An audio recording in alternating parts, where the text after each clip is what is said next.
EVM हटाव देश बचावला उत्स्फूर्त प्रतिसाद।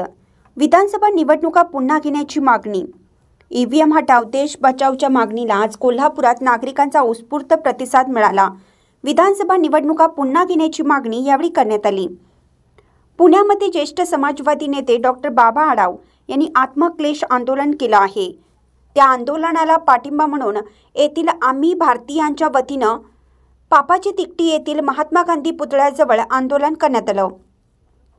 यावेळी ॲडव्होकेट बाबा इंदुलकर, कॉम्रेड चंद्रकांत यादव, राष्ट्रसेवा दलाचे भरत लाटकर, भारतीताई पवार, सरलाताई पाटील, राजेश लाटकर यांनी मार्गदर्शन करताना ईव्हीएम मशीनद्वारे होणाऱ्या निवडणुकीतील खोटेपणा उघड केला।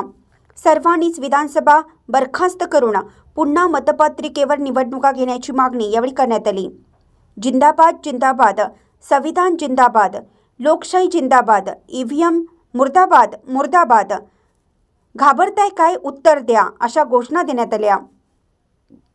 यावेळी भोगावती कारखान्याचे अध्यक्ष प्राध्यापक शिवाजीराव पाटील, संचालक मारुती जाधव, हिंदूराव चौगुले, के.बी. पाटील, ए.डी. चौगुले, धीरज डोंगळे, भरत रसाळे, प्राध्यापक सुभाष जाधव, पंडित कंदले, दलित मित्र व्यंकप्पा भोसले, रघुनाथ कांबळे, शिवाजीराव परुळेकर, शरीफ देसाई, हरीश मालपाणी, अशोक जाधव, सौ टीना कांबळे, सौ चंदा बेलेकर, सौ अनिता गवळी, सौ विद्या निंबाळकर, सौ वैशाली जाधव, बाजार समिती उपसभापती अमित कांबळे यांच्यासह मोठ्या संख्येने नागरिक उपस्थित होते।